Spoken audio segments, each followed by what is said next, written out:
स्वेदा के national hospital के बाहर दर्जनों शव प्लास्टिक की थैलियों में पड़े हुए थे। कुछ शव खुले में भी पड़े हुए थे, जो गर्मी में बिल्कुल पूरी तरीके से सड़ चुके थे और बदबू इतनी खतरनाक थी कि सांस लेना मुश्किल हो रहा था।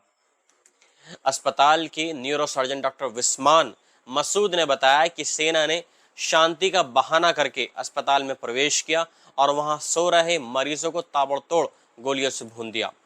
डॉक्टर मसूद ने एक वीडियो भी इसमें साझा किया है, जिसमें दर्जनों शव अस्पताल के अंदर बिस्तरों पर पड़े दिखाई दे रहे हैं। उनके शरीर खून में बिल्कुल लथपथ थे और चादरों में बिल्कुल लिपटे हुए थे। जानकारों ने कहा कि जिन लोगों को मारा गया है वे द्रुज समुदाय से ताल्लुक़ रखते थे, जो सीरिया में एक धार्मिक अल्पसंख्यक लोग हैं। स्थानीय लोग सवाल कर रहे हैं कि क्या किसी का गुनाह सिर्फ इतना था कि वे एक अल्पसंख्यक समुदाय से ताल्लुक़ रखता है। एक शिक्षक ओसामा मलाक ने कहा कि 8 साल के एक अपाहिज बच्चे को सिर में गोली मार दी गई।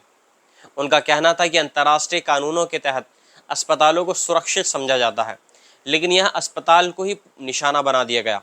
हालांकि घटना की पुष्टि पूरी तरीके से नहीं हो सकी है, फिर भी स्थानीय लोग दावा कर रहे हैं कि मरने वालों की संख्या 300 से ज़्यादा हो सकती है।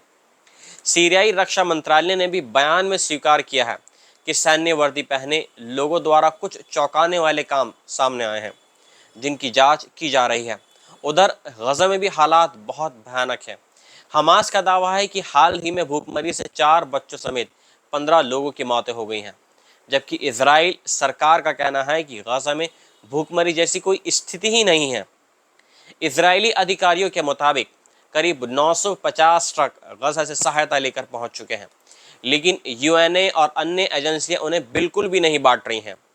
उनका कहना है कि ये ट्रक फिलहाल सीमा के आसपास में ही खड़े हुए हैं और सहायता का वितरण रुका हुआ है। कोगेट यानी COGAT, जो इजरायली सेना का एक डिपार्टमेंट है, उसका दावा है कि पर्याप्त मात्रा में खाद्य सामग्री गाजा में पहुंच चुकी है, लेकिन वितरण की जिम्मेदारी संयुक्त राष्ट्र की है, जो सुरक्षा कारणों और अनुमति न मिलने की वजह से ऐसा नहीं कर पा रहा है। यूएनओ ने उसके उलट इजराइल पर आरोप लगाया है कि वह सहायता वितरण में बाधा डाल रहा है और मानवीय संकट को बहुत ज़्यादा बढ़ा रहा है।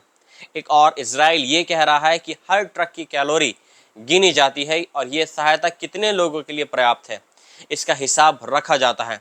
वहीं हमास और यूएनओ का कहना है कि इजराइल की शर्तें इतनी ज़्यादा सख्त हैं कि ज़मीन पर सहायता बिल्कुल भी नहीं पहुंच रही है। इसी बीच गजा में संचालित गजा ह्यूमैनिटेरियन